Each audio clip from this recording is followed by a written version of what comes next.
ஓம் முருகா போற்றி போற்றி. என் அன்பு குழந்தையே, உன் பிரச்சனைகள் என்னவானால் என்ன? நீ அனைத்தையும் கடந்து போகத்தான் பிறந்திருக்கிறாய். கஷ்டப்பட்டாலும் சுகத்தை அனுபவித்தாலும் அது உன் கர்மவினை பலன் என்பதை காட்டுவேன்.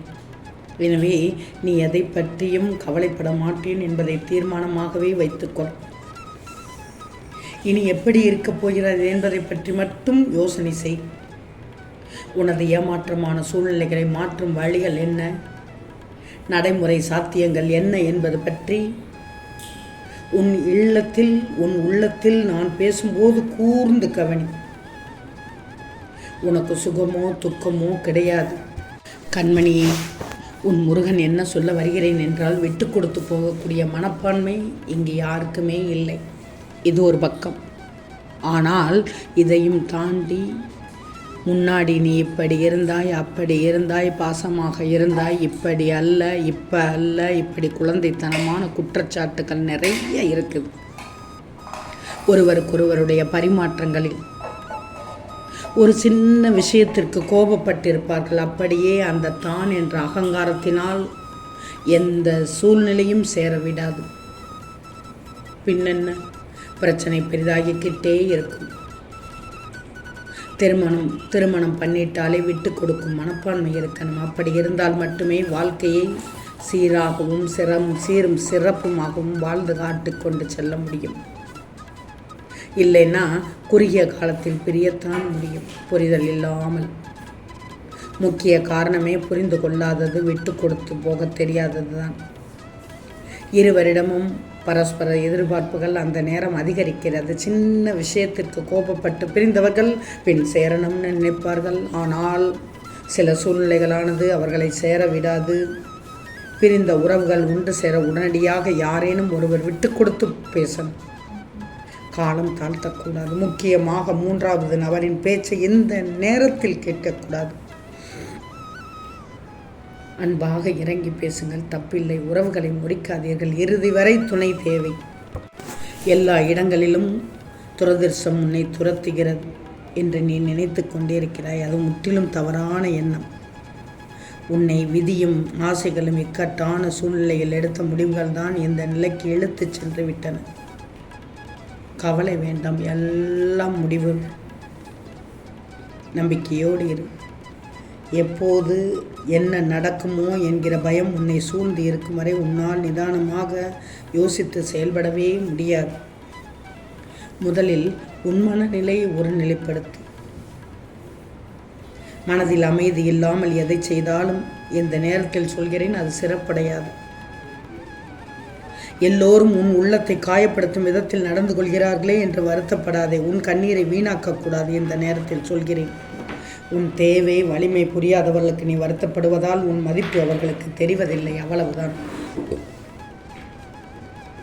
நீ அவர்களை பற்றியே யோசித்து மனச்சோர்வு அடைந்து உன் லட்சியத்தை நோக்கி முன்னேறி செல்வதில் சுணக்கமாகிறது. அப்படிப்பட்டவர்களிடமிருந்து சற்று விலகி இருப்பதுதான் உனக்கு நல்லது. அவர்களுக்கு தீமை செய் என்று கூறவில்லை. அவர்களே உன் தேவை அறிந்து உன்னை தேடி வரும் பட்சத்தில் நீ உதவி செய். மன அமைதி இழந்து நிற்கும் உன் வாழ்க்கை கூடிய விரைவில் மாறும். நீ எதிர்பார்த்த நிம்மதியான வாழ்க்கையை பெறுவாய். நிச்சயமாக தைரியமாக இரு. நம்பிக்கையோடு இரு.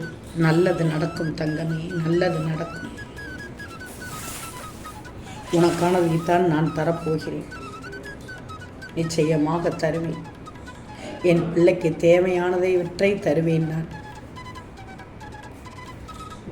உனக்கானது இன்று இல்லை என்றாலும் என்றாவது ஒரு நாள் உன் கையில் வரும் என்று நம்பிக்கையோடு இரு. போராட்டங்களை எதிர்கொண்டால் தானே வெற்றி நிச்சயம். பொறுமையாக இரு. நடக்க இருப்பது சரியான நேரத்தில் நடந்தே தீரும். எதற்கும் கவலை கொள்ளாது. எல்லாம் கடந்து போகும். உன்னுள் தேவையில்லாத குப்பைகளை மூட்டை மூட்டையாக தூக்கி வைத்து கொண்டிருக்கிறாய். அதனால் தான் உன் பிரச்சனை தீராமல் இழுத்து கொண்டு போவதற்கான காரணம். அதை தூக்கி எறிந்துவிடு. பிரச்சனையே வாழ்க்கையின் கஷ்டகாலமாக உள்ளது என்று உன் மனம் புலம்புவது எனக்கு கேட்கிறது. வாழ்க்கையில் வெற்றிகள் உனக்கு சொல்லித்தந்த பாடங்கள் தானே அதிகமாக இருக்கும். தோல்விகள் வந்தபோது நான் சொல்வது சரிதானே? பிரச்சனை இல்லாத வாழ்க்கை வாழ்வது சாத்தியமல்ல. வாழ்க்கையில் அதனால் எந்தவித முன்னேற்றமும் இருக்காது.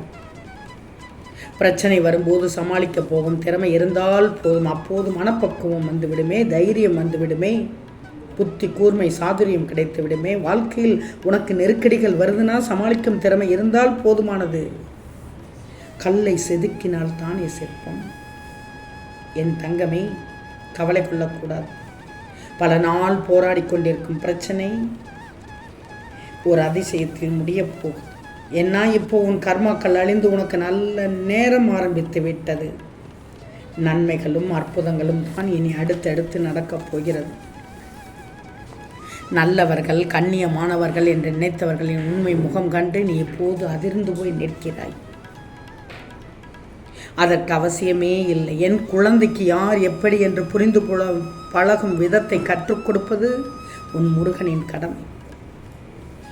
ஆன்மீகத்தில் உள்ள எல்லோரும் கண்ணியமானவர்கள் கிடையாது. வெளியில் அவர்களின் செயல்பாடுகளை வைத்து நம்பி ஏமாந்து விடக்கூடாது. அதற்குத்தான் முன்னெச்சரிக்கையாக உனக்கு எல்லாவற்றையும் காட்டுகிறேன். யாரையும் எளிதில் நம்பக்கூடாது என்பதற்கு இது ஒரு உதாரணம். பாலையும் தண்ணீரையும் கலந்து வைத்தால் அன்னப்பறவை போல் தண்ணீரில் இருந்து சுத்தமான பாலை உனக்கு பிரிக்க தெரிய வேண்டும் என்பதற்காகத்தான் இப்படிப்பட்ட நிகழ்வுகள். நீ எனக்கு கிடைத்த அற்புதமான குழந்தை. ஆனால் வெளுத்ததெல்லாம் பால் என நினைக்கும் வெகுளியான குழந்தை. இந்த வெகுளித்தனங்களை விட்டு விட்டு கொஞ்சம் வினயமாகவும் நடந்து கொள். என் இந்த உபதேசத்தின்படி நடந்து கொள். நான் எப்போதும் உன்னோடு இருப்பேன். எந்த கவலையும் வேண்டாம்.